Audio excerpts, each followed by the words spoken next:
We're Batman at 89.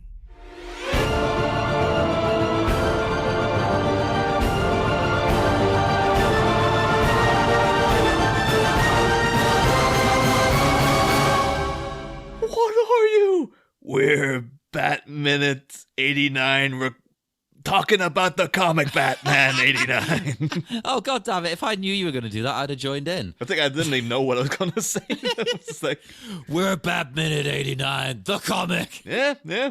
That's the thing, though. Hello, everyone, and welcome to, I guess it's like a momentous occasion for us, considering us at Batman had spent like a couple of seasons going on about, why would they even just do a continuation comic of these movies? They're so popular. It doesn't make any sense that you just wouldn't do one. And here we are today. They did one. To review the official DC Comics Batman 89 continuation comic.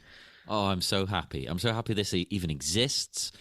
And, you know, I hope it gives people a bit of a push to do more like similar things. Because I did see advertised in this issue, there's a Superman one. Yes. It's I'm very curious too, because I know the two. Like, I think literally in the opening lines of this, there's an allusion to it, because there's they have the, you know, that's called Superman 78, because first Superman came out in 78, and then the first line of this is, "Here we are, sir, the 78 Maison Leroy Mazie Sheppertons." Like, oh, 78, because, you know, because I know from seeing on Instagram and Twitter and stuff, the two artists, like I think it's Wilfredo Torres is the guy doing that one. They're always backing and forth in each other, so I think it's a little tribute he threw in there. Well, speaking of the art, I might as well just say this up front. I know this is DC, but I thought it had a bit of a Star Wars Marvel vibe to the artwork. I don't know if because the guy, of course, like in terms of credits of doing this, Sam Hamm, of course, you know, original screenwriter, back writing it. But then the guy who seems to be really doing the push forward with it was, I believe, I've only ever seen his name written, but I think it's Joe Quinones. It's either Quinones or Quinones. Quinones, yeah, it might be that then. But he's because he was the guy, of course, like way back. When this was originally touted back like 6 or 7 years ago, it was him and Kate Leth, sort of an not underground. She's very well known, but you know, I think she did a lot of her own stuff, and I don't know. I've yet to see her comment on this whatsoever, but I guess maybe there's a bit of bitter stuff there. I don't know. Yeah, so I don't know if it was more like, well, we're doing it, but we got the original screenwriter, so we don't need her. And then, well, this guy's artwork's amazing. We can keep him around. It'd be nice to have someone to bounce the story ideas off of, you know, because I'm not knocking Sam Hamm, but, you know, he's getting on a bit now. Yeah. But I guess I don't know if Joe, if he has any, he might have Marvel Star Wars credits. But it is, it's great artwork though. And it is. Oh, yeah. I remember when we said, like, when we were saying, like, why wouldn't they just do this? Like, it cost them nothing to go and do an 89 comic. We did have some people saying it's because they don't want to pay the likeness rights. And now that Michael Keaton is back as Batman, and he just gave his first interview regarding it, like literally yesterday, where they had a guy cornered him about, you know, promoting another project, and they're like, "We gotta ask about Batman," and he was like, "Yep," it was like riding a bike. Just all the old muscle memory kicked in. I knew exactly what I was doing when I was in the costume. It all came straight back. So cool to hear. I'm so excited. Yeah, but. Now the idea that, you know, him been back and maybe DC's willing to pay likeness rights, and I've maintained the theory that it wasn't ever that, because everyone in this, you know, he looks like Michael Keaton, but he doesn't. Like, it's kind of like it's a version of Michael Keaton. I like the interpretation. Let's just say we haven't. We'll delve in properly in a minute, but I love the way he looks.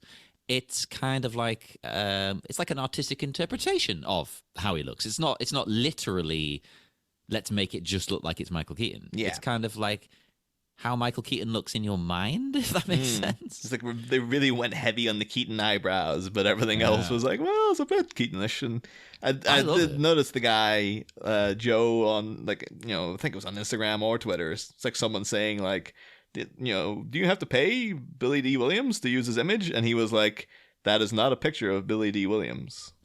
That is a picture of Harvey Dent. Like, as if he was going, it's not him. Like, Barbara Gordon, that's not Winona Ryder. Like, that's, you know, it's a complete. So I think it's like they're doing that thing where, like, Michael Goff's Alfred looks a little bit like Alan Napier from the '60s show blended together. So it's like we don't have to pay either estate any money for that.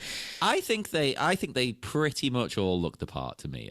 It's like a fantasy version of Michael Keaton mixed a little bit with some of the toys and things like that. Oh, I don't begrudge them doing it at all. It's like, no, but, that's the way you get around it, then fine. Yeah, you don't want to have to pay Michael Keaton. It's just like, well, a guy who looks a little bit like Michael Keaton then. Well, there's only one that I think is baffling, but we'll get to that. You've kind of hinted at it. I think the cover alone, I mean, we've just got the regular issue. I'm sure there's 1,001 variant covers. Yes. But the cover alone, that's beautiful. You can tell... Like, despite what you were saying, you can tell it's Keaton. Look at the mouth. I don't know if it's a thing where, like, as soon as he's in the suit, then that's like, well, it's a masked Keaton. That's Warner Brothers property. Then they can do whatever they want with that. Masked Keaton, yeah. He doesn't own his, the rights to that. Yeah. Although speaking of that, weirdly, recently in wrestling, WWE released a wrestler, Chelsea Green. She's amazing. But WWE did nothing with her, and she kept getting injured and things in WWE. So they've released her. And up until, I think, yesterday, or maybe the day before, there was a legal battle over her name, which is her birth name. So WWE were like, you can't use that name. And she's like, I was born that. Yeah. Oh, that's crazy. Because they own the rights to it, technically. They ended up releasing it to her, because I think they were like, it's not worth it. Yeah. But it's also weird. Would there be some sort of debate like, well, you built up a persona within the company, and the company owns that persona, and that persona's name is Chelsea Green, so therefore we own the rights to that character? Like, you can't do that, though. It's weird, isn't it? It's crazy that can be a thing. I'm sure you probably would get into the courtroom stuff, though, of them, and like there were scripts written where your name was written into the script. Well, now that's our name because it was written in our official documentation that was the character was doing that, not you. It wasn't a documentary like you were in. Well, now blows some people's minds, though, who are like, what do you mean it's not real? You're telling me that didn't all just happen off the cuff? Oh, my God. Oh, no, it really baffled me. Now, on one hand, I get her argument. It's her birth name. But on the other hand, the name she used to use in the past was better. She used to be Laurel Van Ness. Ah. The hot mess, Laurel Van Ness. And I'm like, that's way cooler. Just use that. Who cares about your real name? Oh, yeah, if you own that. If you can go back to that, then just go back to that. Yeah, it's great. She wanted on... I get it. She wanted on principle to fight them. But, it just made me think of that because, the rights we were talking about. Yeah. I also absolutely... I missed this font. And the little glow, like the glisten, shall we say, on the font. Yeah. I think that the two, I thought, because we know that the Forever font is like a thing you can just download. You still can't get this one. I've seen people using it lately, and I'm like, can you get it now? Because when we did season 1, I was hoping to use it, and I could never find it anywhere. And people are like, no, it's custom. Like, you need to know a guy who can do it. And it's like, oh, God. You know a guy who knows a guy. He's got contacts in Warner Brothers. Yeah. It's like, why can't they just, the Forever font's just out into the world now? And, of course, famously, the other Burton font was just Times New Roman. So you get that in the opening page. That's like, it cuts to the Gotham City establishing shot. And it's like, yep, there's the old Times New Roman. They got straight back in there. Yeah. He popularized Times New Roman quite clearly. It was never a thing before then. They should have called it Gotham, but then there's already Gothic, isn't there? Yeah. I mean, some of those things are, because there's always Bauhaus 125 and all this is like, okay. So I think people could have coped with Gotham. They should have gone for that, really. That would have been cool. But yeah, so we do get into... So overall, from issue 1, because it's quite a short issue, to be fair, but there is a lot kind of packed in. Oh, God, yeah. I spent ages going through this, even though it's just a normal comic length. But the thing is, because there's so much, there's because of the expectation, all the lore, and it kind of comes together as, it's a new adventure trading on old establishing things, but also doing a twist on them.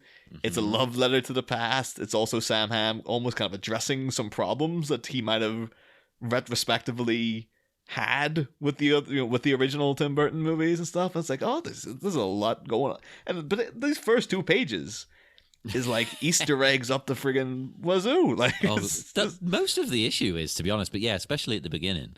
Although now you mentioned Tim Burton, right? Oh God, imagine if they could have had Burton working on it with Sam Hamm. He is the weird holdout that, like, Keaton's back. Michelle Pfeiffer would probably come back in a heartbeat. Oh yeah. And Sam Hamm's back in here, and it's kind of like, Tim, what, you ain't doing anything? Like, I don't know if it's like they have to wait until the Flash movie's out of the road. And then you might get Tim Burton is coming back to direct, the next Keaton Batman movie.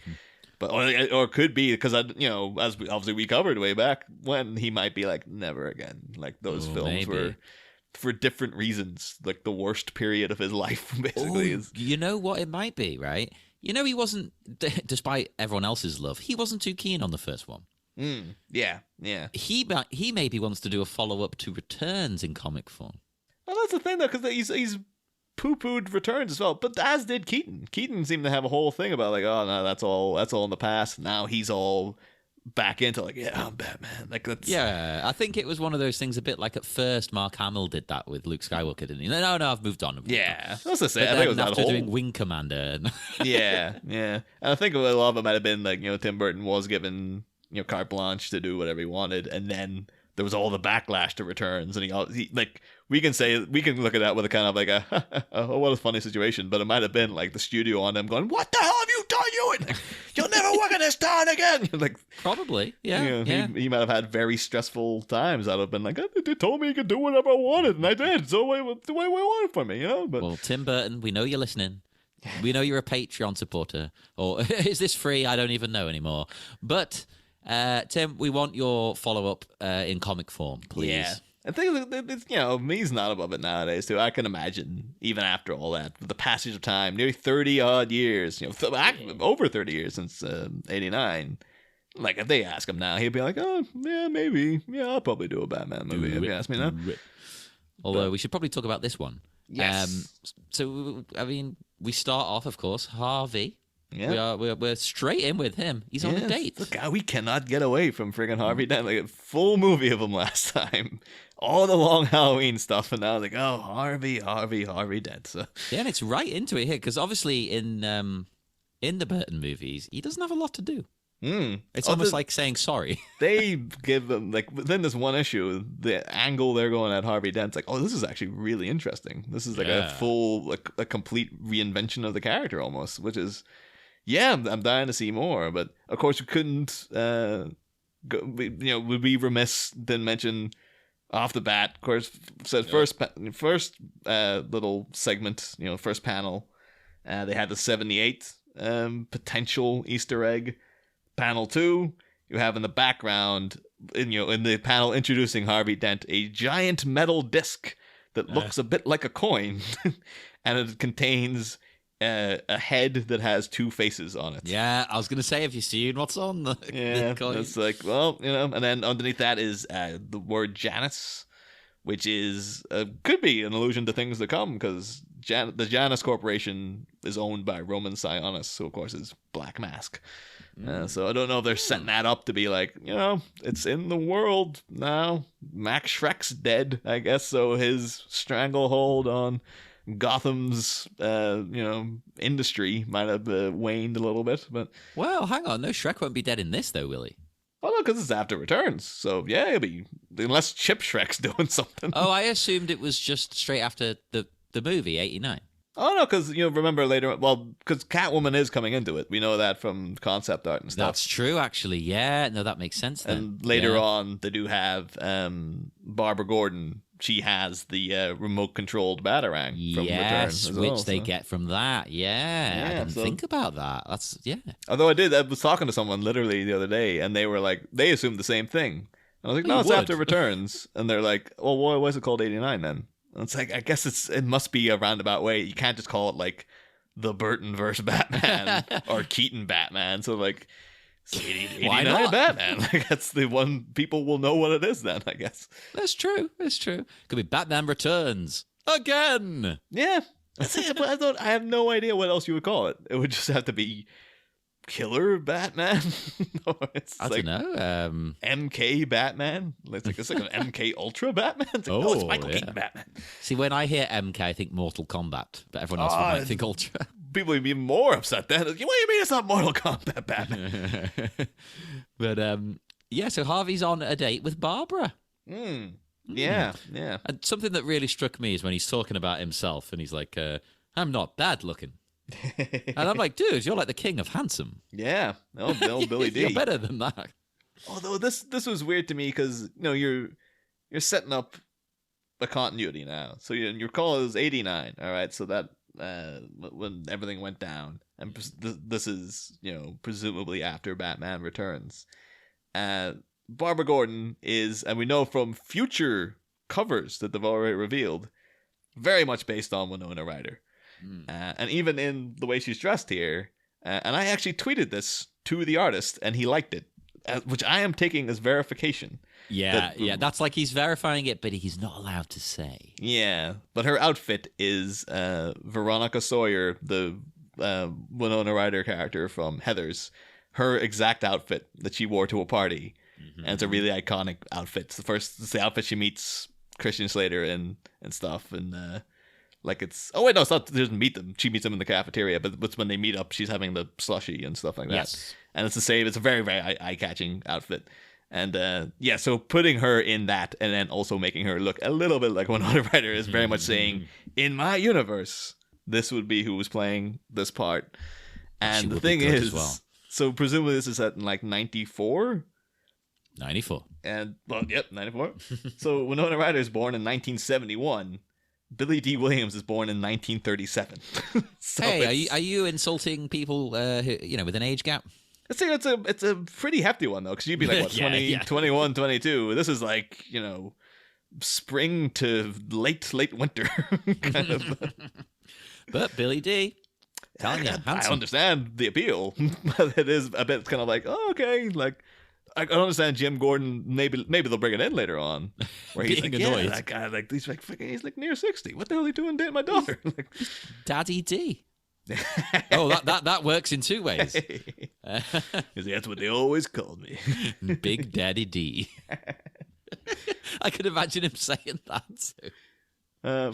But yeah, if we just make our piece of that, though, let's just assume that maybe they're supposed to be both 30 odd or something, and we're like, I think we are supposed to assume there's a little bit of a gap, but not like a huge one.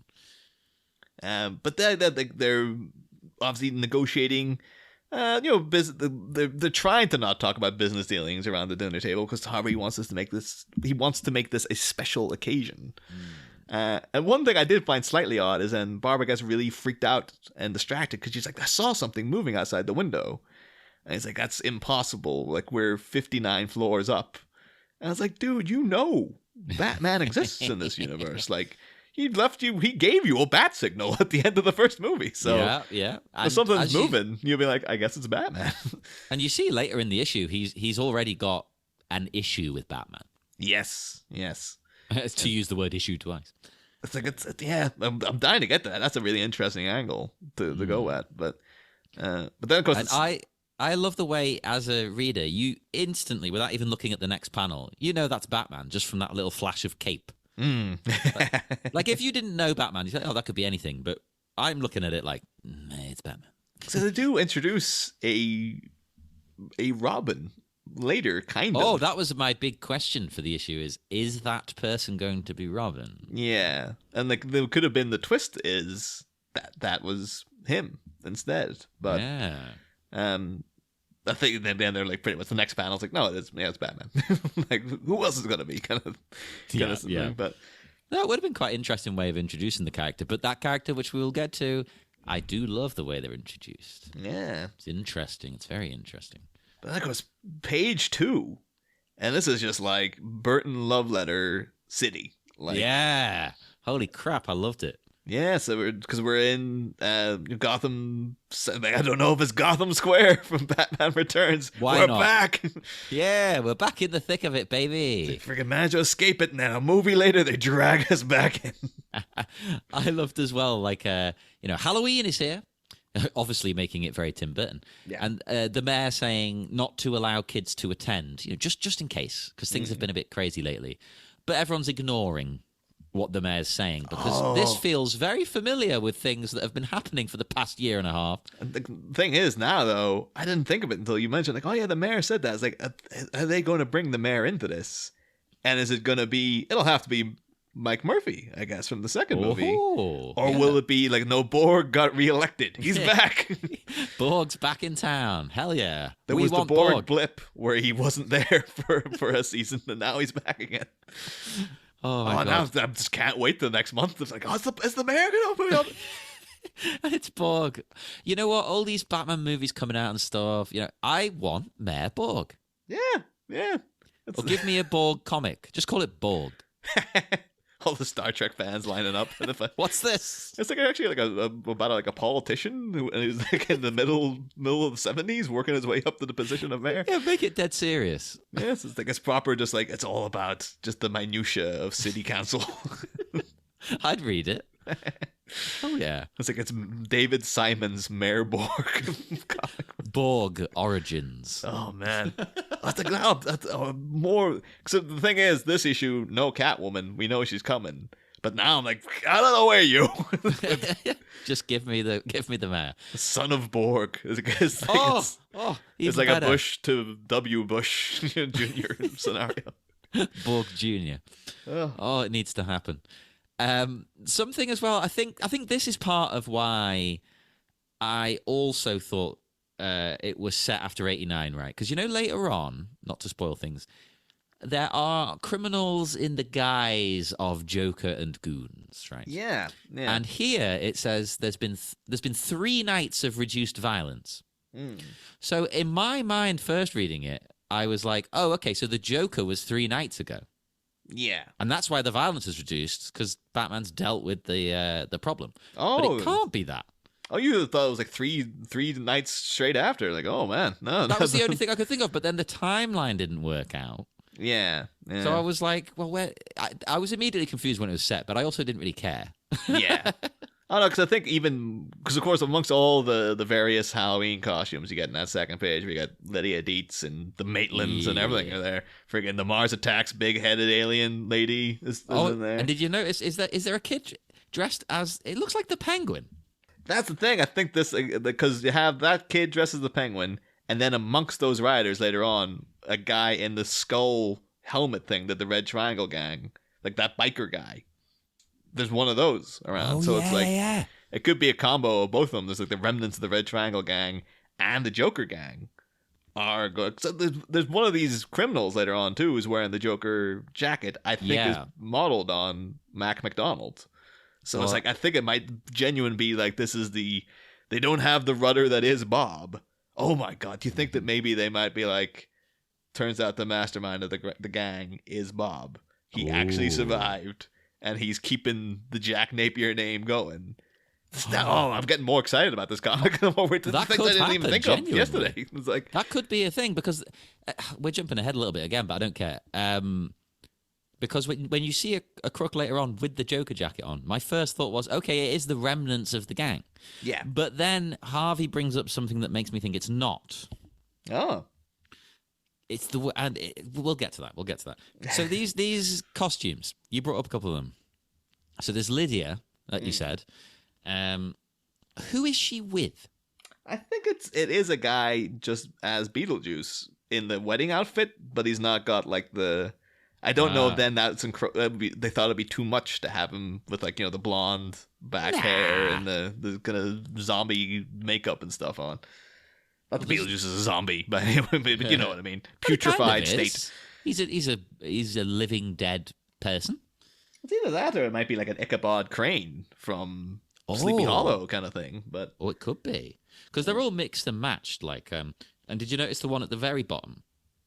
The dress on her. Oh yeah, it's the Sally from Nightmare Before Christmas. Yeah. And who's looking at her? Well, you have the two parents dressed as Adam and Barbara, the Maitlands from. The only thing that I didn't get was the bee. Clearly, that bee is a reference to our Bee Minute episode. Maybe there could be like the people behind this are like slowly been like, we've been listening the whole time. Like, oh, the next issue of this, like, it's set in St. Patrick's Day, and then they just retitle the comic book Batman Leprechaun Shoe Shine Society. Hell yes. And then they're stuck with that title for the rest of their run. And there'll be a character in it called Niall with a hat on. Oh man, I love. I think because you got other ones. Then there is a guy down. He kind of almost looks like Wolverine. He's got like a red... that threw me off. I thought he looked like Big Ed from Twin Peaks. Oh yeah, he's kind of like a portly version of Big Ed. And then you got like in the back behind there the little, I forget what you call them, the little creepy kids from Nightmare Before Christmas. The ones, what they called Lock, Stock, and Barrel, is it? But there's only two of them I can see here. I think one of the men shows up. Oh, there's a couple of little Nightmare Before Christmas illusions throughout there too. But who's the guy whose face is obscured? The like Pharaoh. Let's see. Where's that? He's sort of half underneath the panel with the guy dressed as Prince. I guess it could be. Oh, that'd be Jim Brown in Mars Attacks. Remember, he worked in the casino and stuff too. Yeah, that's it. Oh my god, yeah, I didn't think of that. Yeah, there we go. See, I didn't even notice that one. Yes, it's just so layered. This thing. I guarantee we'll be finding friggin' Easter eggs next month when we go back to it. Probably. Oh, it's so well made. You can tell the people making it are actually fans. It's not just a cash grab. I'm sure they want money, don't get me wrong, but they're putting in the effort. And as we said there's a guy straight up dressed as Prince. Yes. And I was kind of surprised that this was such a small part, because this concept art for this character was out. Like, when they revealed everything, they're like, here's a guy, and we're like, oh, he must be like the head of the gang. And he looks like not only like Prince, but he looks like the character of Gemini from the Bat Dance video, where he was half Joker and half Batman and stuff. Well, maybe he'll be back. Maybe he is the leader of the gang. Yeah, I'm loving like they give it a little thing too, where this reporter, she's not named. I'm assuming it's gonna be Summer Gleason, because she would be the if not Vicky Vale, who was only I'll say only a photojournalist. She was a photojournalist, not a televised news anchor. Also, not Knox. Let's have to address that. Yeah, we want Knox. And had ample opportunity to bring him back right here, and they still went no. That's harsh. But also, I kind of thought initially, like with the hair, is like, is she supposed to be like Sarah Jessica Parker in Mars Attacks? Because she had the same. Oh yeah. I could be like, in this world, Summer Gleason would have been played by Sarah Jessica Parker, because she's worked with Tim Burton at least twice. I could see that, yeah. But yeah, she does say to the Prince Joker guy, like, and you, sir, do you feel your costume glorifies a dangerous criminal? And he's like, who said that? And she's like, the gentleman in the Batman suit. And he's like, oh. Because later on, the whole idea of Batman being a criminal who has people glorifying him, it's kind of pointing. It's like a little double irony there. Yeah, we send it to the guy in the Joker outfit, but it's also like, well, these people going around dressed up in Batman costumes too are also glorifying a guy who is very much a criminal. Technically, he's a criminal.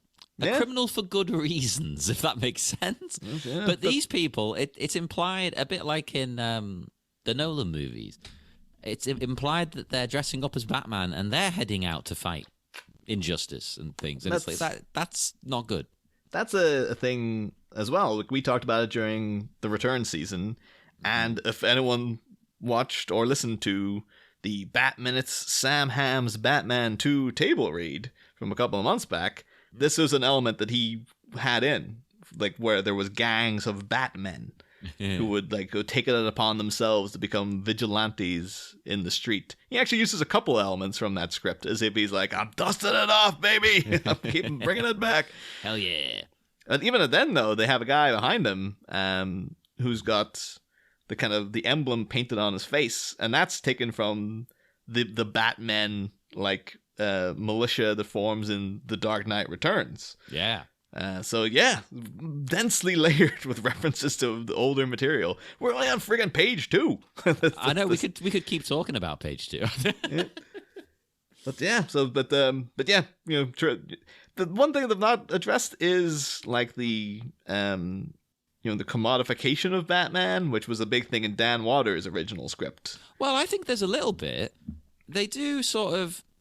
They have later on like kids in Batman hoodies and things. That's true. It's not So got not down as to much the... as they were originally were going to do, but it's there.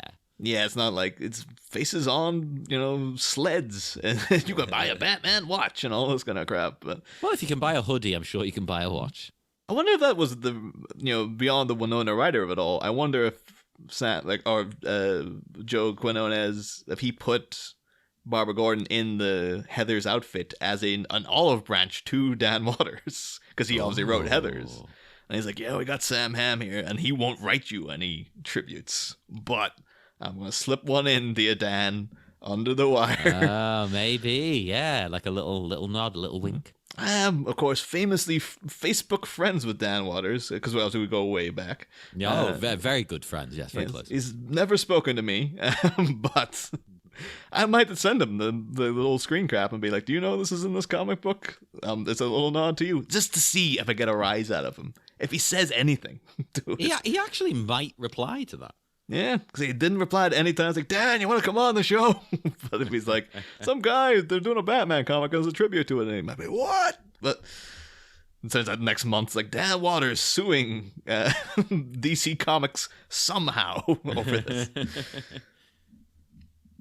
But of course, then, cut back to the dinner between Barbara and, I was going to call him Billy Dee, Harvey. I think you can call him either in this one. It's fine.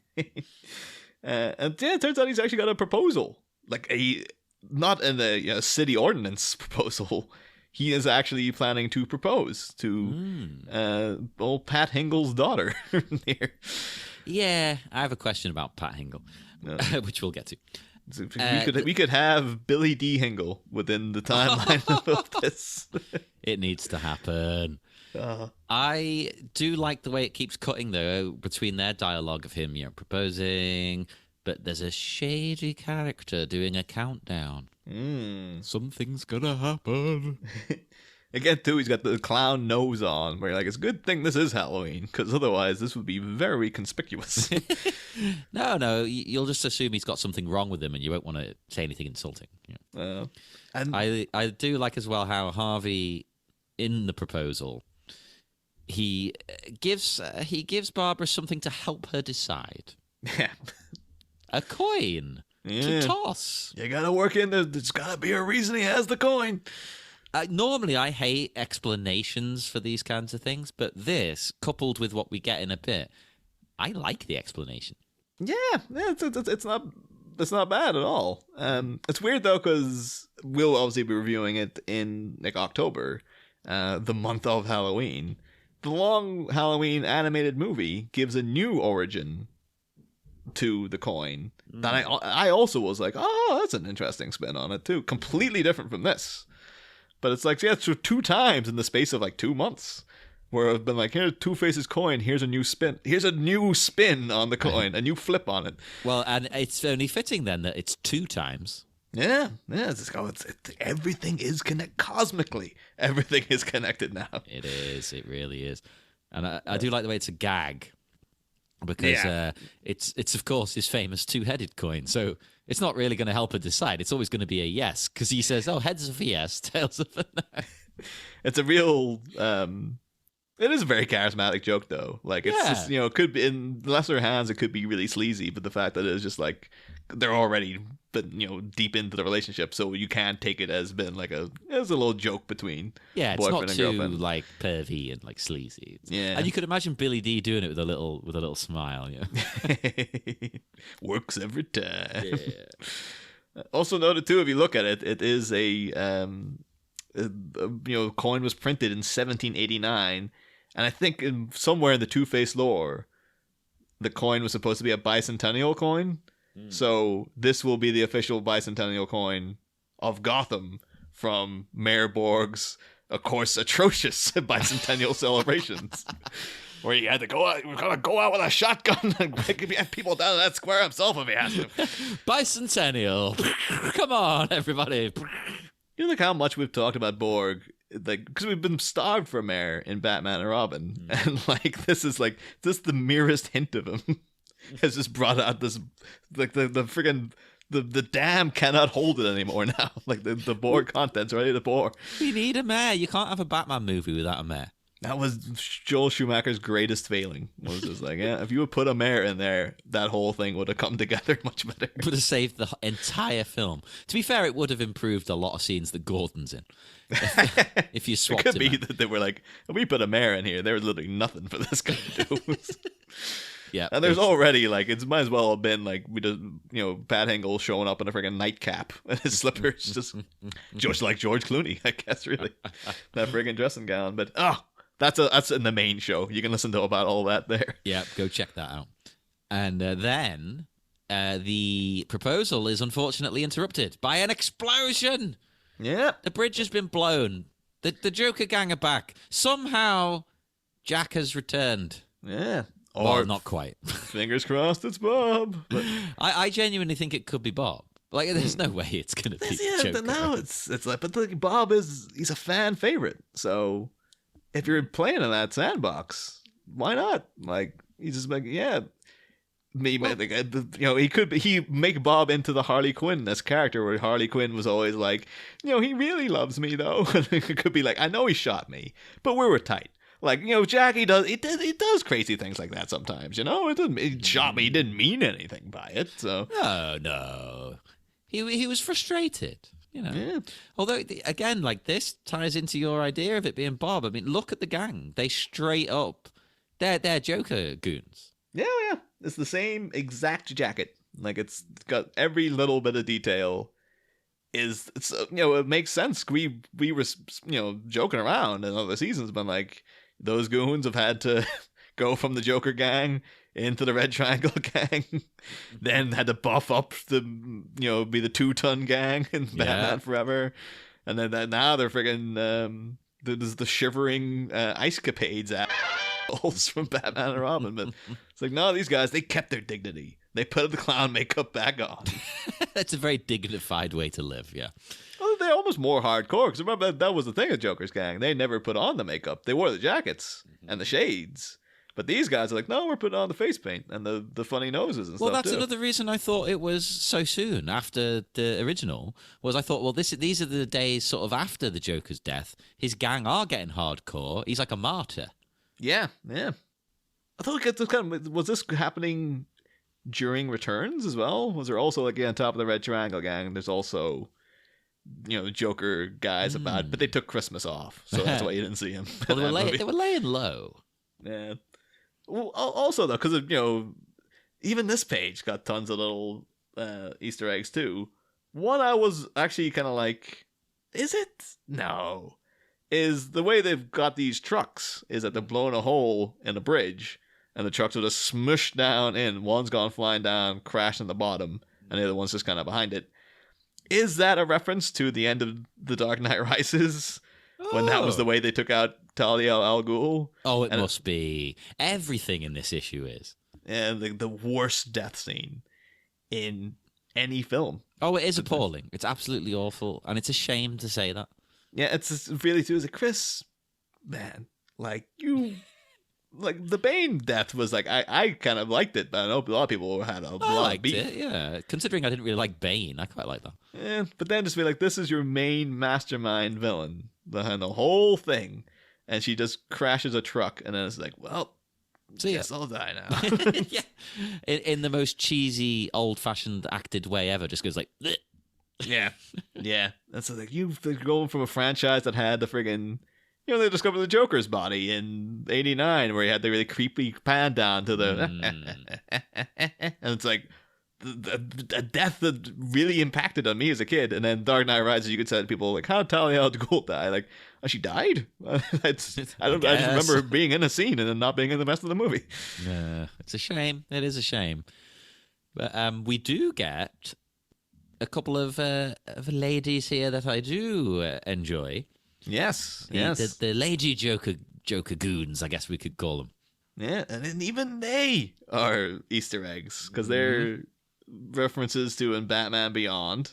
You had the Jokers with a Z gang. Radical. And I believe they turned out then they were actually Harley Quinn's daughters in the Return of the Joker movie. Yeah, Dee Dee. Like there's just two twin Joker ladies collectively called Dee Dee because both their names began with a D. Did they look like this? Because I think their hair / wigs, it's amazing. Everything else is new. The hair is the thing. Like that's the hair, and then being twin girls who are Joker, like fangirls and stuff. But then even the rest of it too, like the hoodies that say like all this and brains too. Like that's an allusion to the Dark Knight Returns. So this character has that written on a sweatshirt and stuff. Is the joke as well? Like, is it a double joke? Right? Is one of the jokes that 2 is spelt wrong? Almost definitely, yeah. Yeah. The fact is that there are 2 of them. There's 2 of them, but it also makes them sound stupid because it's upsold. spelled wrong. So it's like, it's like a double joke. It's kind of upsold the outfit too. It's like, well, you gotta buy the both of them because otherwise, then the joke doesn't work, and it means that whenever you're wearing them, you have to go with the person who's wearing the coordinated. Yeah. Oh God. But Although I guess maybe both of them just say the full phrase. It's not that it's continued over into the next one, but whatever. Yeah, but I don't know. It wouldn't seem as funny. Mm. No. No, I was saying it wouldn't seem as funny. I thought you were... No, you need 2 because it's spelled TWO. Yeah. And we get a couple more costumes that you mentioned before. Yeah. So then you do get the red triangle gang biker. I guess could be just the same guy. Just like, still going around in that. It's like, I never got caught, so like, whenever I need some looting, got the old skull head back again. And then is that the girl from Nightmare Before Christmas as well? That's right. Yeah. Who's the redhead? That looks familiar. Oh, it's Miss Argentina. So like, yes. If I had known then, what I know now, I never would have had my little accident. That's why it looked familiar. Oh. Maybe she gets picked up for looting later, and then she's just sitting there with like her head clubbed in by the police, going, "Oh, well, if I knew then, what I knew now, I wouldn't have accidentally picked up all those dresses." Well, but yeah, Batman's watching over the whole scene, isn't he? He's waiting for the right moment. He's not just diving in and solving everything. He's like, right, hang on, what's going down here? Give me a sec. He's got it's up the tech. Cause I don't think we ever had Batman communicating via like a radio, except in the end of Returns when he's in like we call the bat ski jet boat or whatever the hell it's called. Yeah, close enough, I think. Because he was talking, I guess because I was wired for sound or whatever that thing, so he could talk to Alfred then. But the old school Batman, back in the day, it was just like, he's out there. There's none of this, like, Oracle, tell me whatever. It's just like... It makes sense, though, to introduce... Say it's real life. What's your next stage after what we saw of Keaton? It's like, well, I need some way of communicating back to the base. Like, I need info. So that's what you would do, logically, isn't it? You'd get some kind of radio. Because what if things go wrong? Alfred might need to send the police. Yeah. But that's the thing then, because we get the full body shot of him. Yeah. And so he's up the tech. Weirdly, he's gone back to the 89 suit, not the Returns Another suit. reason I thought it was 89. Yeah. And he's fixed the logo, so it's not the 89 logo. It's the 89 poster logo, not the one he had in the movie. He must have just thought after Returns, you know what? I like that other suit, even if I couldn't move my neck. Some people might have been like, I think actually, to be honest with you, I think the Panther suit, if you remove the nipples, is the best bat suit. But I can see though there was a definite progression in Returns where it's like, yeah, it kind of looks better. Like it looks, it's not trying to do the musculature idea. It looks more like an actual practical bit of armor he has on. Whereas like, no, maybe he was like, you know what, I actually liked people thinking I was really buff. Yeah, that's what it is. He just wants people to think, yeah, Batman's ripped. He's huge. Have you seen him? Notably, too, he's got the white lenses over the eyes, which was, of course, a thing that was in the script. But that was supposed to be the mirrors, as I recall. I guess Sam Hamm's like, I'm bringing it back. I want him in. I can do whatever I want now. There's no Tim. He's like, yeah, I don't have to cope with Michael Keaton wanting to act. I can just have a guy look like whatever the hell I want him to look like. It's going to change Sam Hamm's life. He's like, I'm just going to write comics from now on. Screw it. Yeah. Can do what I want. I think he did invent Henry Ducard in comic form. They called Liam Neeson's character. Yeah. Before we found out who he really was in Batman. Are you telling me he's not playing Henry Ducard? Like, we'll get to the spoilers, John, when we do that season. Oh, Yes. oh my God. Also noted too that the inlining of his cape is purple, but I'm thinking that's more for the the artist's sake. Oh, for the lighting and thing, yeah, because otherwise he would just look like a blob. It would be. It's all black. I think that's the reason why Batman was gray and blue and stuff in the first place. It was this guy just be black all the time, like it's boring to paint that every single month. It's difficult. I agree to get across someone in an all black suit who works in the shadows. Yeah. Somehow, often Batman does get it right, and in this comic, they get it right. I think maybe now it's just like the advancements in printing and whatnot. It's like, you can do details of black where it actually looks pretty good. And stuff. There probably is the actual reason, because there's a world of difference between how comics like this look and comics like even from the 80s. Yeah, it's not even similar. Well, no, too though. So he goes into his little glidey cape thing, the exact same design as there was in Returns. The wingspan goes out. It's like, yep, that's exactly what it looked like. It looks so cool. It looks really big. I'm happy it was a thing that Nolan kept going with the glidey cape. I miss it now, frankly, in modern. I don't think Robert Pattinson's going to have it. Affleck didn't have it. And it's like, man, that was one of the best things they did in that trilogy, where it was like, yeah, this is how he gets around. Has a glidey cape. It's so but this looks cooler, I think, because it looks more like a bat. So anything he does that makes him look more like a monster, I think, is good. Yeah, because the criminals, again, in the first movie, the first time you see him, the criminals think he's a beast, and that's great. I love that. Yes. Fell 5 stories straight down. There wasn't even any blood left in the body. So anything he can do to freak him out even more, like he's like a cryptid. Yeah. Also, too, Sam Hamm, he was the guy. I don't think he came up with the idea of Batman having a glider in his cape. But like before we go, like, oh, that's a Batman Returns thing, was in his script where it had a whole thing about Bruce Wayne making a little glider for his cape. So he'd be like, of course I'm working it in. It's my idea. So it's like, I'm not giving any credit to that Dan Waters. That was all Hamm. All Hamm.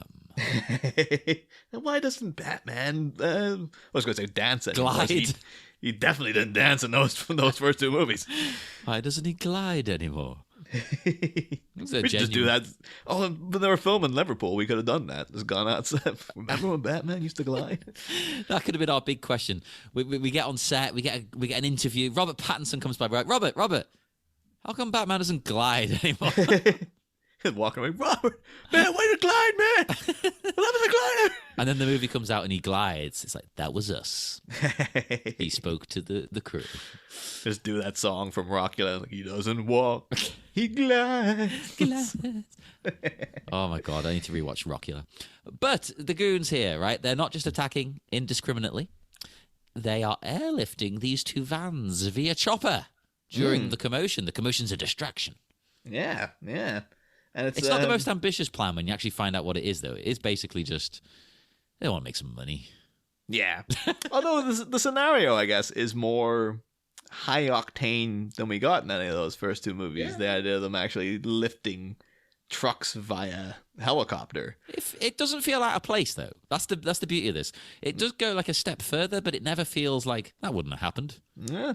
And in that regard, it's actually it really works because it's like, well, it's escalation, isn't it? Yeah. Things start off a bit crazy with, crazy clown guy with giant cake gassing the people in the streets. And then here we are a few years later, like, random crooks airlifting trucks off the street and stuff. Yeah, and again, I love the way all they want is money. It's not like some grand thing. I'm going to take over the city. So, no, they're just criminals. They just want cash. Yeah. I think it's kind of almost against the Joker ethos, though, because even in the first movie, his whole thing was like, yeah, well, no profit out of it. It was all like, wants to, destroy the museum, wants to make a name for himself. Yeah, but giving away money, quote unquote, technically. I guess it wasn't really actual money. But did the gang get his motives? I don't think they did. I think the only person who maybe got him was Bob. Yeah. Yeah, it's because like that gang was just like presumably Jack Napier's old gang. Mm-hmm. Just decked out in new stuff. He's like, hey, put this on. Put this. Yeah. I guess, yeah, they were paid, they didn't care, but it's not like, The Dark Knight, they mentioned that, like, oh, he's employing, like, deranged psychotics to work for him because they're the only people who would work for the Joker. But that's amazing, too. Like, yeah. And you think, like, yeah, the Jokers, I think, even in Batman Beyond, I think they had a kind of thing of, like, we're just causing chaos in the spirit of the Joker. Whereas, these guys are like, no, it's all... Unless they just need a nest egg. So then they can go on an actual campaign of poisoning people and all that business. I think that's the thing this gang's really missing, though. You need the genius of Jack Napier there to be like, this whole idea in the first one of like,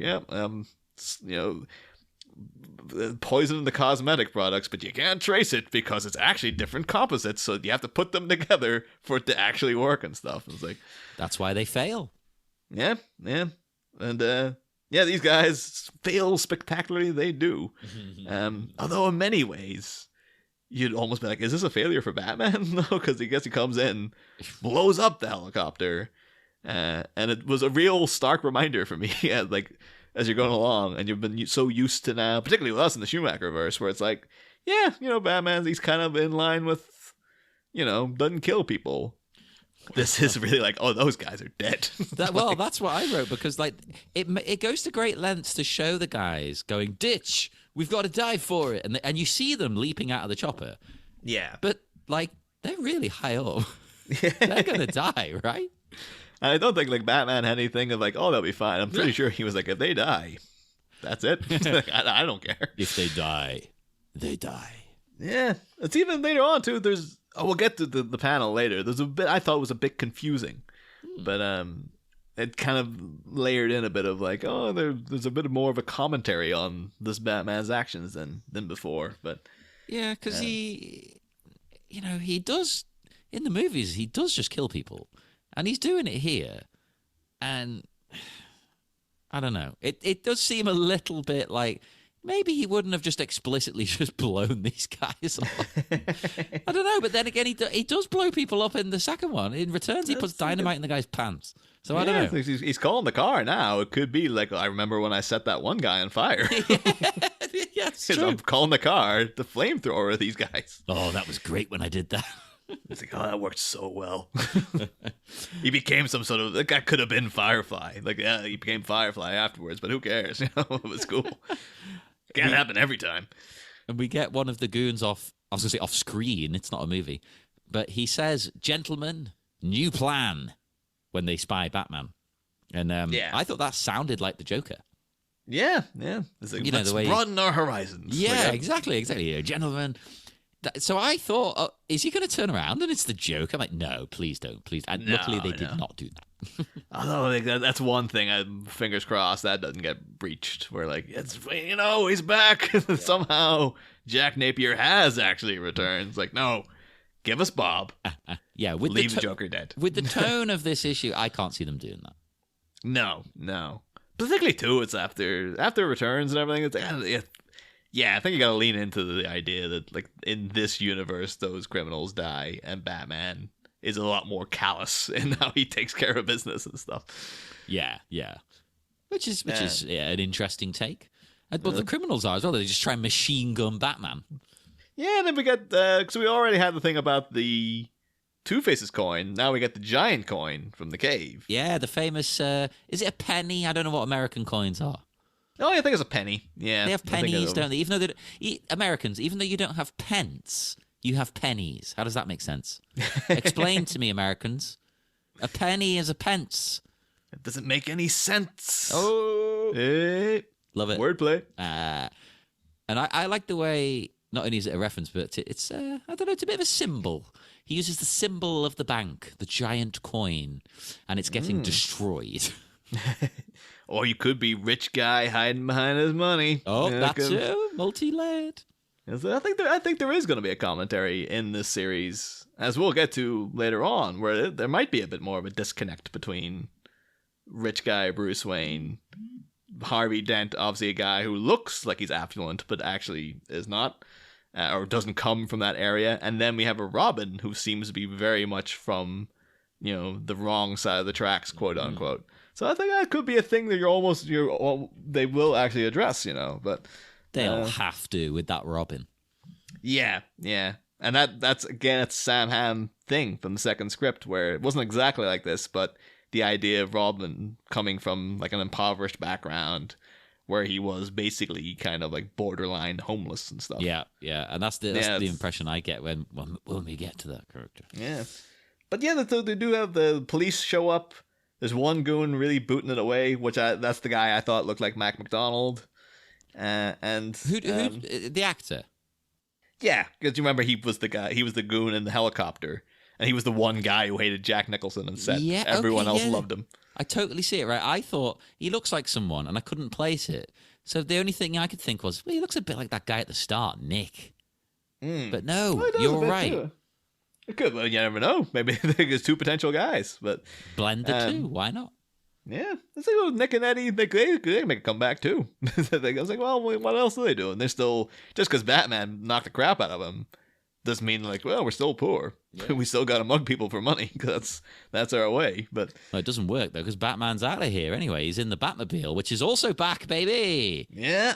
Looking fine as ever. A Batmobile we can all agree on. Yes, 100%. Maybe they'll add a fin later. Who's to say? Like, if they want to do me a little favor, they'll add that fin. But okay, we'll just leave it as it is for now. I'll slip them a tenner not to add a fin. I think we weren't planning to add one anyway, but we'll take your money. Easy. Like 10 pennies. Oh my God, this is terrible. You have 10 whole American pennies. And then they had this little scenario here where Barbara Gordon has her purse snatched, and then Harvey gives chase. And we go into, classic scenario of Harvey Dent showing that there might be a darker element underneath him. And I thought it was kind of intriguing is what he does, where they're like, give us the Rolex. And then what he does is he goes to slip it off, then puts it over his knuckles, and then uses the Rolex to knock the guy's head in. I like that though, because it shows that it's not losing the Rolex that matters to him. It's the principle of being robbed. Yeah. And I think it's also, too, is like, he's a guy, as we get to later on in this very issue, where it's like, all his possessions and appearances are kind of, they don't mean anything to him. That's not who he really is. Yeah. He is a man of two halves, after all. Oh, what could they be trying to say? Yeah, and as even notice there too, he says like, "Hey, no problem, I don't want any." And then the panel of him hitting the guy, trouble, and they literally half his face, where one half is Harvey Dent and the other half is colored gray, and it's like, I mean, we did go through that long Halloween issue by issue. We are no strangers to this kind of foreshadowing. So it's great though, Dent just kicking butt. And showing a dark side, as you said. I don't mean it like in a bad way. It's just you don't expect this man that you briefly knew in the previous films to be acting this way. Yeah. So there's something else there to him, for good or ill. They have a real it could be a nod to the Dark Knight, or it could be like, well, what other way were we going to do this? Where you have to show pre-transformation Dark Harvey, Big Bad Harv, as he was called in the animated series. And you remember that they had the one scene where Harvey takes one of the Joker's goons again, like in this, as David Desmalchin in the movie, who's of course Polka Dot Man nowadays, and also playing the Calendar Man in the Long Halloween animated movie. And he had the whole thing of like, I'm going to shoot you, flipping the coin, and then Batman showed up and grabbed it and stuff. And here, though, this is really dark, because it's like, he's doing the same thing he did to Barbara, but it's like, if you lose, I'm going to kill you. And it's like, this guy is like, holy, this went from 0 to 60 in 2 seconds here. It's awesome. I love this whole bit, and of course we haven't even mentioned how it's supposed to kind of be like Crime Alley. Oh yeah, there you go too. Yeah. Because so the crunching on Bruce Wayne's roses again. Yeah, God damn it! I just put those there. And I did think for a minute, like, is Barbara going to get shot? Not dead, but disabled. Yeah. Barbara Gordon does have a history with that, unfortunately. But I thought they might go there. They didn't, but it was kind of hinting at that kind of a thing, the same thing that happened to Bruce. Look, it's still happening, if not worse. So Harvey's getting very annoyed. This town is a mess. That's even the bitter irony there too. Like, this was the thing Bruce set out to prevent from happening. So while he's busy taking care of blowing up helicopters and co-creating carnage on a massive scale, backstreet muggings are still occurring. Yeah, the Batman could be taken care of, but he's just like, we see, he zooms on past here as if nothing happened. Yeah, he doesn't even stop it, which isn't to fault him, but yeah, he's maybe lost sight of the little picture, let's say. Yeah, because I think maybe he could be like, oh, looks like they got that taken care of, but also may not be like, there's a couple of bloodied thugs lying there next to the district attorney. And as we find out, good friend Jim Gordon, his daughter. Maybe I should stop and say hello or something. And not only that, but surely, Batman's got the tech and stuff. Surely he heard the fact that Harvey was firing his pistol. Yeah. You think he shot the crooks dead, but it turns out he was messing with them. And he was firing into the air to make them run away. But you think Batman would be like, holy crap, gunfire. I don't know. Maybe he's just like, well, district attorney does what he wants. I get it. Us rich people need to stick together. He's above the law. He is the law. Once you hit 10 million, although Harvey Dent's not a millionaire. I was going to make a joke once you're past a certain wealth threshold, you're free to do whatever. I'm sure the DA is very wealthy. I wouldn't say a millionaire, but they'll be well off, right? He's definitely in the $100,000 a year or thereabouts. That kind of a range, maybe. Yeah. Although, speaking of affluence, we cut then to stately Wayne Manor, reunited with our old friend Michael Goff Alfred, kinda. Yeah, he looks a little bit less like his inspiration, let's say, but you still know it's him. That's the main thing. It's weird that they would be like, we don't want the Goff estate coming after us, but Prince wouldn't. He's dead, so we're fine. Michael Goff's dead, but they're like, oh, his family will come after you. Whereas they famously will sue everyone. Man, if Prince were alive, not a goddamn chance in hell that character would have been in this. I'm gonna call it a cartoon, comic strip. But oh my god, he would be so litigious about he'd be furious. To be honest, he'd be furious about everything his estate's done. As of recording, they just brought out an album the other day. Oh man, what was it like? This is America or something? Or Welcome to America, something like that. I thought This Is America was like the Childish Gambino. Yes, Childish Gambino actually covered Prince originally. Or it could be they just got audio clips of Prince and then snipped it together, so it's him covering This Is America by Childish Gambino. Let's see, I've Googled it. It is Welcome to America. There you go. And for a fact Prince wouldn't have released it. Oh, no. That's the thing. If it's in the vault, it's in the vault. Yep. It was never to come out unless he decreed it so. I think I've said before, but it would have been years ago. As much as I might want to hear the things in the vault, ultimately, the creator did not want me to hear them, so I don't think I should. Yeah.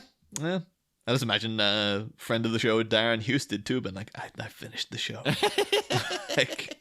I reviewed every single thing Prince did, and now you're releasing... If you start releasing this new material... Well, it'll never end. I will be dead by the time everything comes out. There might be more, but as far as I know, this is now the second full album. Because they did release Prince's The Versace Experience, which previously you only got if you went to a live Versace event. Oh. Yeah. that's so the weird things that guy did. Remember he gave like a CD away with the Sunday paper one day. I was just like, because. To be fair though, I fully support it too. Where he's just like, it's my music, I do what I want with it. So if I want to own all the rights and give people exclusive material, one day that you can't get anywhere else, and then if I wanted to give it free away with the paper the next day, I can do. It's up to him. And that's why I think they should have listened to his wishes a lot more. But there's money in it, so I don't blame him because. I mean, it depends on the will. Are the family getting a lot of cash from other sources? Maybe not. It depends what he left to whom. I'm not delving into that. It's tedious. But the thing here, anyway, Alfred wakes him up. I have one problem. Right. Bruce has coffee in the morning. I'm curious if it's the same problem I have. I doubt it is. Because the way my brain works is peculiar. So Bruce has coffee in the morning. Now, Bruce wanting coffee, I can buy. But Alfred actually condescending to make coffee and not tea? I don't see it happening. He won't lower himself to that American level of coffee. It could be, though, because my problem I had with it is, and it's more of just a personal thing, where he's woken up and he's like, Bruce is just like, oh, where's my breakfast? Which is... It's got a little shades of, old school Bruce of like, it's cold. Yeah, but it's rude as well. Like, chill out, man. Where's my breakfast? Alfred's only just walked in the room. Yeah, he's always pretty good to Goss Alfred. So this felt a little bit Jeff Loeb, complete asshole Bruce Wayne to me. But yeah, there was a little bit of those. Like, I guess he could be a little petulant sometimes. But and he has the fact that Alfred's just like, you're not dining alone today. There's a visitor here. I would hate that if I was woken up and was told you're having breakfast with some guy who's already in the house. I'd be like, your job is to send these people away, Alfred. Like, I wouldn't allow him in. Like, as far as he knows, I'm on holiday. I'm out of the country or whatever. But to be honest, I would be in no rush. I'd be like, fine, he can wait if he wants, but I'm gonna have my breakfast. I'm gonna have a shower. Yeah. He's gonna be there for like 2 hours. But it's up to him. That's so I had beef with that. But in that mind, it could be that like, well, Harvey Dent's here. He's a coffee guy, so Alfred might have been like, well, I'll make coffee for the guests if that's what they want. I know, but I couldn't see Alfred abiding coffee. Yeah. He's a tea man through and through. Unless he is, of course, on, he's on the continent or something where he's like, well, if I were to go to Italy, then of course I would have some Italian coffee. He'd have the espresso, maybe, yes. Yeah. Yeah, but of course not the freeze-dried, Nescafe. I made the fanciest thing in the house, Montreal morn. Coming into Harvey, all we had was Nescafe. I'm really very sorry. He does have a French press. That is true. Mm-hmm. Yeah. So you get good coffee. Here's a question, though, and I was a little bit baffled by this because I thought they were like, these people obviously haven't gone through the movie minute by minute. The room they walk into looks like Alfred's quarters from '89. Yeah, that's what I thought. That's where they go and eat with Alfred, right? Yeah. And it's like, that was a special occasion. That was Bruce wooing Vicky Vale and been like, to be more personable, let's go hang out in Alfred's. Well, yeah, and I got room. The impression that maybe that was like special for Bruce. Like maybe he doesn't go there very often. Oh, yeah, but yeah, Bruce Wayne eats by himself down in the Batcave. Like that Vichyssoise scenario. That's what his usual dining experience is. Yeah. And so this was very odd to me that they're like, I think they were like, oh, that was the room they ate in, so therefore that makes sense. Whereas we know that was Alfred's room. Yeah, plus then Alfred's like, you don't just bring whoever in here, sir. I allowed it one time, but... Yeah, it is odd. But one thing I do thoroughly enjoy is that we get Bruce coming down just in his dressing gown to see him. Like, looking like he's hungover or something. It's great. He's like, if you're going to barge in, you're going to put up with how I look right now. That's your problem. Deal with it. Yeah. The way he's drawn, though, he looks a bit too, once again, Jeff Loeb aggressive Bruce Wayne. He's just woke up and he's annoyed. There's some guy in his house. You just said you'd be annoyed. Yeah, but I just thought this is a prime opportunity to go back to, charming, befuddled Michael Keaton, where he's like, oh, that's true. Wait, Harvey, how's it going? Like... I know he was aggressive in Returns with Max Schreck, but that's because it was Max Schreck with Harvey Dent, he's still putting up the, oh, I'm just lovable goofball Bruce Wayne. You're also forgetting the one bit of aggression in the first one when he gets nuts. That was almost like a third persona. That was like, I want to scare this guy that I can't let on that I'm Batman, so I have to come up with like a third person who is like, I always kind of thought it was, obviously we talked about that. It's so weird now because it's like all that stuff, all the 89 stuff so long ago. It's like we technically talked about it then, but it was years ago now. So what we're going to do is after Batman and Robin, we're going to do 89 again. You know what? I wouldn't object. I'd be like, I'm happy to go through it Knowing again. what we know now, we're going to go back. Special edition, baby.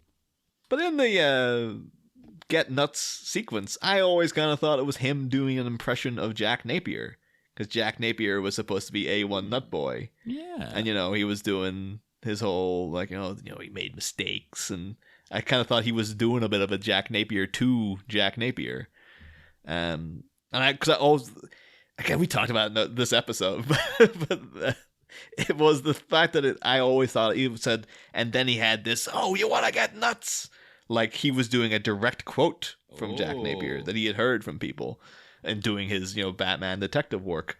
Whereas I think when we talked about it was George Hendricks on for that episode, it was kind of established that he doesn't say that at all. Like I just been mishearing it my entire life. Oh, how dare your brain and ears trick you. Yeah, I think even to this day, though, I'm still not entirely sure what he says. It's kind of mumbled in between. What's up? You don't want to get nuts? I think at the time we did look it up, but, that was years ago, as you say. There's various drafts. There's just like what Keaton's going to stumble delivery of it. And great movie at 89, though. So much to talk about. Jesus. And this comic is the same. Yeah. Harvey here, he wants Bruce to help him take down Batman. Yeah. He thinks it'll help deter the copycats, which I get the logic behind. Of course, we find out imminently, I might as well just mention it now, he thinks that Bruce is going to say no anyway. He just kind of wants confirmation that, like, is this guy going to help me or not? Yeah. Do you think, is that supposed to be an illusion that maybe he thinks that Bruce is at least in league with Batman? Yeah, I think maybe he thinks Bruce is helping fund it. Because we see later on when, spoiler, they have a Batarang. Yeah. They talk about the finances and, like, someone big is, like, bankrolling this. Yeah. So maybe that's why, maybe he thinks, like, he's donating money to the Batman Foundation. I love this whole setup, though, because classically, Harvey Dent's one of Batman's oldest allies. He's like, even in year one, prior to Jim Gordon getting in the Batman train, Harvey Dent was already meeting with him and been like, yep, we're good buddies and stuff. And so it always stands the reason, like, yeah, Batman and Harvey Dent, that's the great tragedy because they were such good friends and stuff.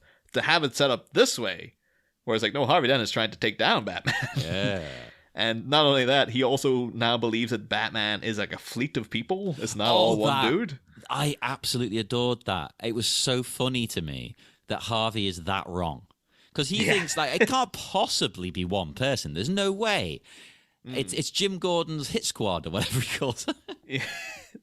It also kind of strikes me, too, because he is obviously colluding with Barbara on this whole thing. It almost sounds like too clever an idea. Like he could have been like, oh, I guess he's like Batman's like a mystical beast or something. It could be Barbara's a bit more like, no, it would need to be like, a bunch of people or something. Like it's a bit more logical. It's just not quite hitting the mark. So you got one guy who was like, oh yeah, ghosts and goblins, and the other one who was like, no, it's a person, but it might actually be a bunch of people because how else would he be able to do all this? It seems logical that it would be like a group of guys, because I think he does actually bring up as well. What's the wording? Here you go. Yeah, he's like, you think there's only one Batman? You think one human being could take that sort of punishment? And as we saw, Batman, he just got the crap shot out of him. So he's not wrong. Like, it's insane. Yeah. But that's Batman. He's insane. I did enjoy, too, actually, when Alfred came in to wake Bruce. He's just like, "Oh, you in need of medical attentions?" Like, there's none of this. Like, I would, been waiting up for you. Yeah. Just wanted to make sure you're okay. He was just like, "Well, I'm here. You're not dead or anything, are you?" You made it through the night. Do you want like any bandages around? Although, again, too, in Returns, remember, it wasn't. We're used to the idea of Alfred just being on hand as soon as Batman shows up. But of course, when he came in from Catwoman, friggin' stabbing him in the side, he had to ring up Alfred and be like, "Can you bring me down some ointment?" Well, it is a gigantic mansion that Alfred spends 99% of the day cleaning. Yeah. Or putting up decorations. He is like, friggin' 95 or whatever. It's almost like a mockery to Michael Goff. It's like, even 15 years after he's dead, he's still working for Bruce Wayne, technically, through this friggin' He's comic. resurrected him. He's like, you don't die on me. His jacket was inked with Michael Goff's ashes, so it was even worse. Oh, I absolutely adore this this one panel of Bruce looking kind of annoyed. It's on the left-hand page here. Yeah. That's a really cool... And you see his hair? I like his hair like that. It's kind of a combo between the 89 hairdo and then a little bit more... I was going to say modern, but he's pretty bald now, isn't he? But like a more modern hair, where he's going grey at the sides. The action figure, there's one where he's grey at the sides like that, isn't there? Yeah, that really reminded me of like old school Nick Fury, really, as well. Like, before he was Samuel L. Jackson, and that kind of became the default look for the guy. But yeah, it's a good drawing. It's kind of got a little bit of Manic Keaton energy too, the way he's twisting his head to the side and stuff, and it's a good one. And then opposite that, you've got one of Harvey, where there's a shadow across half of his face. Oh. They just can't stop them. In fact, I can understand it too. He's the easiest character in the world to foreshadow. Yeah, it's great. Literally foreshadow. Yeah, it's like, you get so many inadvertent puns you can work into this thing. And do you notice even on the dark half of his face as well, that eye is bulging more. It's like it looks very Two-Face. If you glance at it sort of at the corner of your eye, you're like, oh, it's Two-Face. But yeah, so it does this classic scenario though, where Bruce is told you're going to be having breakfast with Harvey Dent, and then they actually have like a 5-second conversation, and then. All the other things. So Harvey he is ushered out, and says his goodbyes to Alfred. Little weird things where you do get like, he's saying like, "Oh, Batman." Bruce Wayne's is like, "Oh, Batman saved $31 million from being stolen," and Harvey's like, "Caused $26 million in damage." And it's like, I mean, that is true. That is the kind of thing that Batman does. And then, like, at the end, Alfred is back to old school Alfred. We're so used to now having, like, Batman Forever onwards Alfred of, like, who's your tailor? I took the liberties, stepping in and been in full support. He's, like, been, like, well, maybe Harvey Dent has a point. Maybe you should not be doing this anymore. Yeah, that feels more like Alfred from the first two. Like I'm not against what you're doing, but I don't support it at the same time. I support you. Yeah. I'm here for you. No matter what you do, even if it's stupid. And then, one thing, it feels like he's drawn too harshly. Bruce then kind of says to Alfred, like, same as ever, Alfred. If I think I'm doing more harm than good, I'll quit. But he looks, like, angry at him. And it's kind of like Bruce was he never snapped at Alfred in the Keaton days. They were friends and stuff. I think he's just angry at what's happened more than Alfred, isn't he? He's just like, I can't believe it. Yeah. That piece of crap coming in here, telling me what to do. But then, of course, we have the little scene of Barbara talking to him and her looking through the evidence locker for Batman-related material. And they do have the remote-controlled Batarang from Returns that was, of course, snatched by the Poodle Lady's poodle and then used to abduct the Ice Princess. So, I know that's actually a good question that I'm assuming will be handled later on, where, like, I think in the Batman Forever novelization, they stressed that, like, it was all clarified what happened in Returns. Batman came to Harvey Dent and was like, the Red Triangle gang were responsible for the Ice Princess's death. You can get a confession out of them. I'll round them up for you. This could be, in this universe, it might still be like we think Batman killed that ice princess. Yeah. It might have been Penguin. It might have been. We know we got Oswald Cobblepot red-handed with that. This like a harp from hell and all that business. But do we know the Batman? Like, do they know the Batman was the one who sent out that signal? It's like They probably don't. yeah. So he could be like he is really in the dark. Like he should be getting praise for like complete hero to people. But they're like, well, we don't know what he's actually done because he doesn't come out and tell us. He's too too behind the scenes and stuff. He's secretive. Yeah. And he's secretive about where he gets his stuff. And is this a nod when Harvey calls her to talk to her about what's gone down? And she's talking about the Batarang that they've got back there. And she calls it Batman's toys. I wonder where he gets them. These wonderful toys. Yeah. There's the ghost of Jin Steinman showing up now to play that song. Yeah. Where does he get those wonderful toys? Hell yes. I thought it had to be a nod. I mean, it would confirm it if she called them wonderful toys. She should have said that. Can't help but think they might have been on the cusp of, like, can I put it in? Is it a bit too on the nose if she says, where does he get these wonderful toys? But I don't care. I love it. Do it. But yeah, it's the Batarang that they're talking about, and they want to figure out where it's coming from, and that's what makes me think: is that what they suspect Bruce is doing? Because it's high tech equipment, it's expensive. Yeah. Where's Batman getting it? I don't think they think he's Batman. But they think he's funneling money to Batman. Maybe, maybe he's helping him out a little bit. Yeah, but then though we get the scene we sort of alluded to earlier of Harvey going to like an old childhood friend. I guess this guy is I don't think it's an actual relative, is he? No, I think he's older than him though. I think he's like the elder statesman of the neighborhood. Yeah, like maybe when he was a kid, that guy was the older kid who ran things. Yeah, and now he's like the boss. He's like looking after these children, just making sure they're all right. They're not his kids, are they? No. They're just some kids, some neighborhood kids. It's like quite a rough looking town. Maybe their parents aren't around.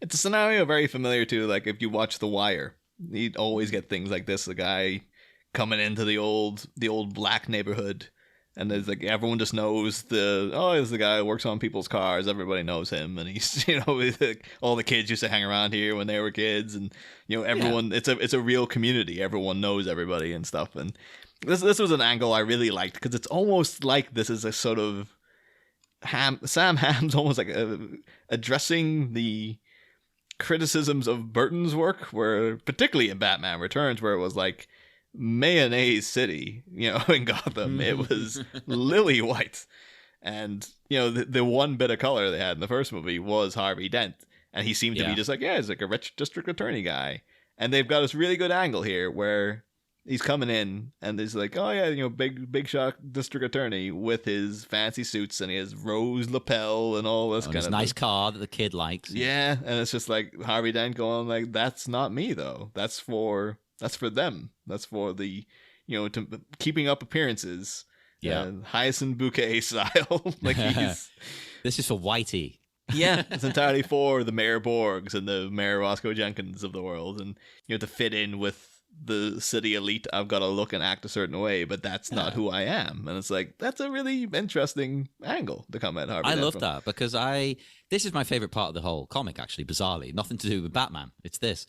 And I think it's quite realistic without being dull. Yeah. Like, I want to know more about this. Like, what was his childhood like? I never thought that Harvey Dent came from this kind of a background. No. You just kind of assumed he seemed particularly affluent in the first movie. I think we even talked about at the time, he was all like silk scarf. The rose in the lapel really said something where it's like he seems like because he was up in Bruce Wayne's house too with like all the city elites, and Commissioner Gordon was gambling, and it made it seem like Gotham's a real cesspool, and the higher ups will come and hang out in the rich guy's house, shooting craps and could be in the name of charity or whatever, but it seemed like it was just like, these are just, rich people having a good rich people time. And Harvey Dent was there chomping a cigar, seeming like he was just a rich guy.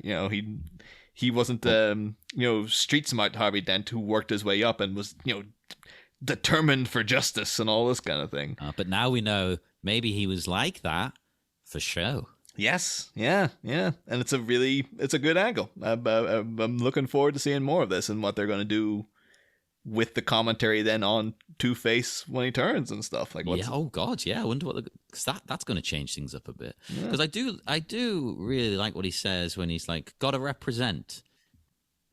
Kids need to see a prosperous black man who's not an athlete, or worse yet, a dealer." Yeah.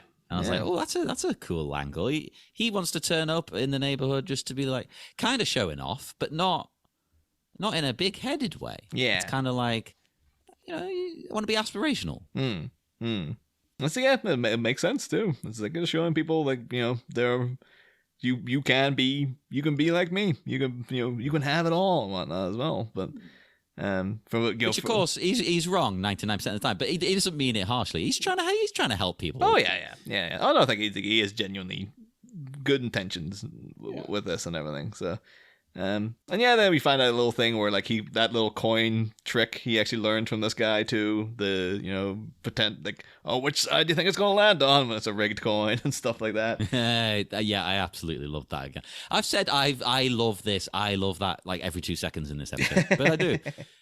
The origin of the coin, it's so cool. Yeah. Again, I normally hate getting explanations like this, but this was really heartwarming. Yeah, I thought.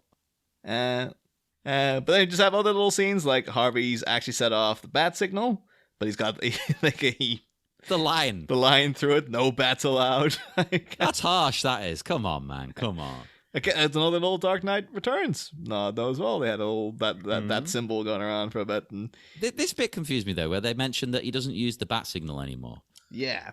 So, why?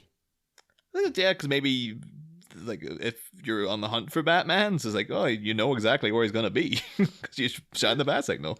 Chase Meridian worked that one out, so why not any cop going like, I'm gonna friggin' arrest this guy. That's true. Yeah.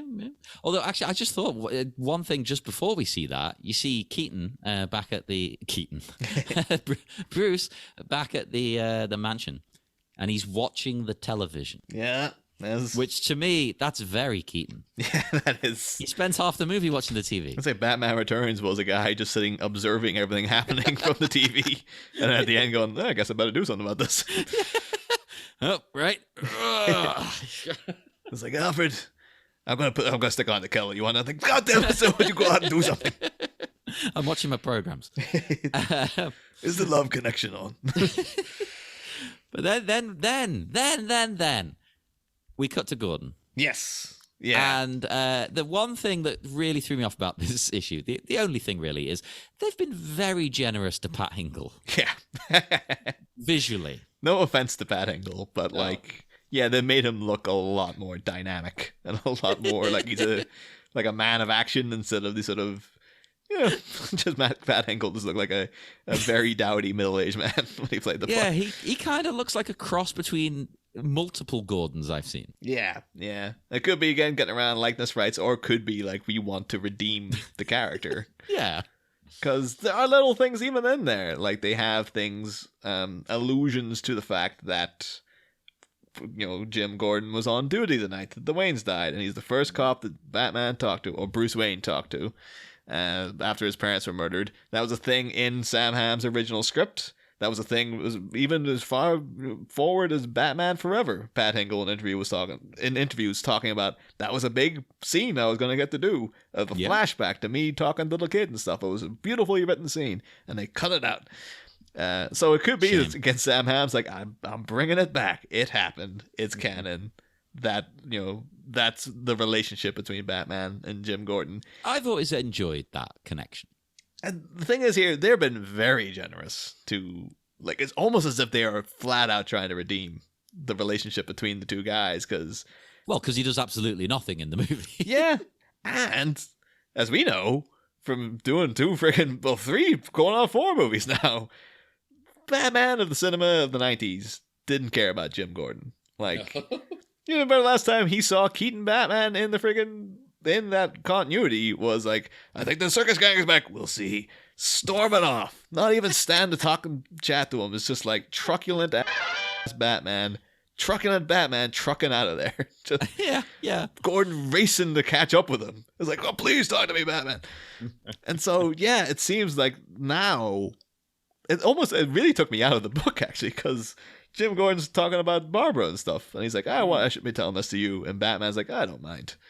And that doesn't sound like any version of Batman. Where he's like, oh, you know what? We can talk. Yeah, he's like a therapist. Yeah, go ahead. Spill your guts. It's okay. I'm listening.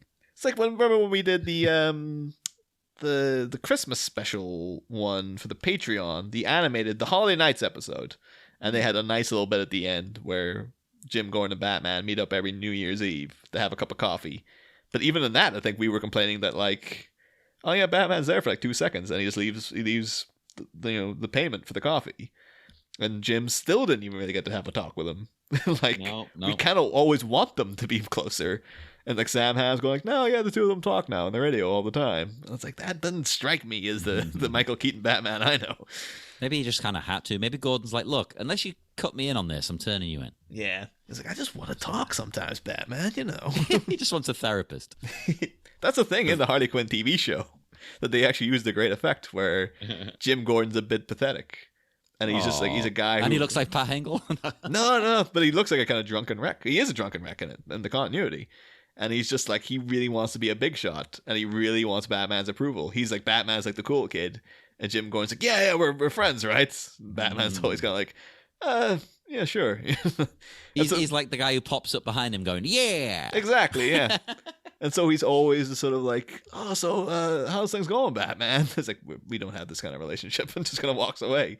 So, yeah, this is almost as if I'm certain that Sam Hamm knows about all this. So, oh, he must do, right? He must do. Yeah. So this just must be how he wanted to portray this character all along, maybe. Yeah. Or it's just sitting with 30 years of guilt, knowing like Pat Hingle got screwed, man. Like good actor, a prime part, Jim Gordon, and then those movies, as much as we love them, because we're talked about all of them minute by minute, they did Gordon dirty. So yeah. This is it. This is the redemption begins now.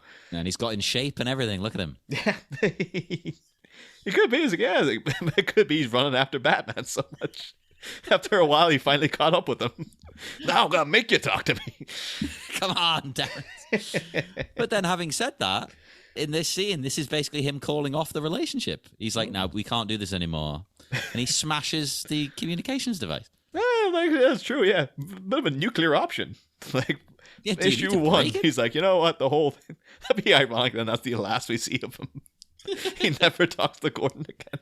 Hey, you know what? He's done more in these panels than he did in 4 movies. Yeah, like somehow Sam Hamm got muddled in his like, that's the legacy of Gordon, right? Does none. So he just has a big thing of building them up. It's like to recapture the magic of '89. We're like, there's Jim Gordon. And then, you know what? He didn't do a goddamn thing. Just as you remember him. Love it. And then we see the police, though. The police are turning against people who are even protecting themselves. This is... I'm torn on this, though, right? Because I don't think people should be parading guns around. Yes, this is... I'm English. It's a real... Yeah, this is addressing a very American problem. And obviously, of course, police corruption is a horrible thing. And, overzealous police officers need to, keep it in the holster, that kind of thing. But yeah, the normal people out with guns too, that's not good either. So no, because people panic. Yeah. So even if that guy isn't a crook, which it turns out he is a liar at least. In the panic, he went a little bit Macho Man, but you're a liar too, man. Ooh, yeah, Mr. Shopkeeper, you're a liar. We stood for the man who does nothing but lie. Brother Love! And you told us some of the greatest lies. Basically, yes, that was very intentional now. Yes, I meant to do it. He is a liar. But in the panic, he could pull the trigger or pull the plug. I don't want to reference Terminator 2 after the nightmare I've had trying to get that released. But yes, it turns out he's talking nonsense, though, because he's trying to say, I've got this gun because this criminal came in and they had a shotgun and they cleaned out the cash register, blah, blah, blah. No, they didn't. Yeah. No, they stole... I mean, they did steal, but it was essentials for a child. Yeah. Is that wrong? This is now you got your, I stole a loaf of bread. My sister's child was starving to death. 24601. And I'm Javert. And I'm the Bat.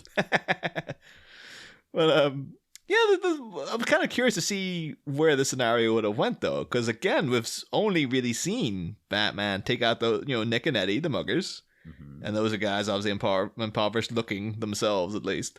Very ruthlessly taking them out. And then it's always been like Joker, the Max Shreks of the world, things like this. So we would hope that this Batman, when confronted with like, I'm here to take back that money you stole, when he finds out it's just diapers, he'd be like, oh, fair enough then, and walk away. Maybe not that. He'd still try to instill some kind of fear. He might just slink off into the shadows. But yeah, I don't think he's not going to hurt them or anything. I think he realizes, you know what? This isn't right. Yeah. He seems to change his demeanor a little bit. So fingers crossed that's what he would have done anyway. But then, and it gives us a great panel where you get the Keaton pout. Look at that pout. Look at it. That's like if Keaton does sue for likeness rights thing, and they're like, you can't prove that that's you inside the cowl, and he's like, Exhibit A, the pout. He just does it with his mouth on. This is a very They're about to present opening arguments, and the judge is like, I can call this already. It's clear who that's supposed to be. It's amazing. But then, we do have this little kind of shock ending where Batman's sort of tricked outside and assaulted by another vigilante wearing kind of red and green and yellow and a kind of more of like a ninja shroud kind of outfit he's got. Yeah, but it looks very homemade. That's what I like. Because you quickly understand this character, I think. They're from the streets. They're from the hood. They've put together an outfit from what they've got. Yeah. They're not Batman. They're from the hood, and they've got a kind of Robin vibe about him. And what he does literally at the end too, he knocks Batman off the friggin' the scaffolding or the steps or whatever, the fire exit stairs, and then he gives money to the guy. Like so, it's not even Robin from the rich to give to the poor. It's a poor guy going, "I'll give you some cash." Yeah. He's already putting himself foot forward as being like almost better than Batman because he's like, what money is Bruce Wayne given to this guy? Nothing. But this guy, this version of Robin who's got nothing is giving what little he has. Well, that's you said it right there, right? I assumed it was Robin. So, number one, this has to be Robin. Number two, like this Robin is clearly poor. But he's still helping out. Yeah. Maybe he stole that money. I don't care because these people, they've got nothing. Yeah. Look at them. Look at this kid's living. That's it. Yeah. So I'm with this Robin, who I'm assuming, this sounds awful. You shouldn't assume. I'm assuming because of the setting and who we know was possibly definitely was going to be playing the character. I'm assuming he's black. Oh, yes. Yeah. I'm assuming he's going to be based on a certain Mr. Wayans. That would seem to be the case, yeah. And that's the route they're going down. But you have to try and put yourself in the mindset of a youthful version of him, not how he looks now. It's just a joke. Winona is just sitting watching, how to get your... what's the name of that movie? Like, how to get something in South Central when drinking your juice. Juice in the hood. Yeah, what is it? How... I'll have to look it up now. It's going to bug me if I don't know. Don't be a menace to South Central while drinking your juice in the hood. That's the bugger.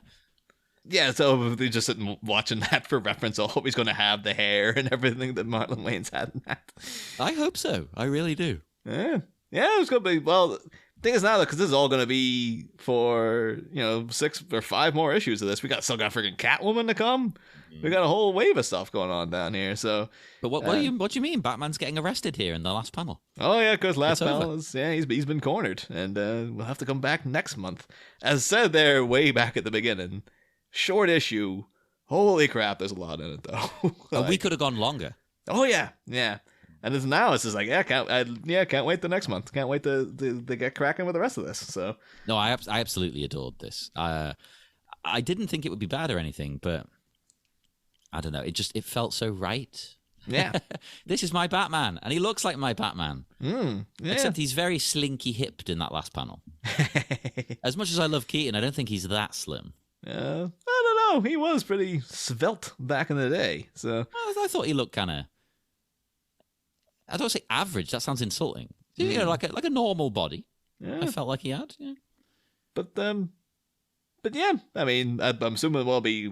So it came out on the 11th. I'm assuming it's going to be the 11th of every month, or the Wednesday in that week thereabouts. That's New Comic Day, and yeah, we'll reconvene for part 2 because this was good, and it's done that thing again where you get a lot of these, in the kind of vein of The Last Jedi. Of course, the Masters of the Universe cartoon that came out recently. It's like you kind of go in expecting it's going to be a bit of a victory lap for the old character.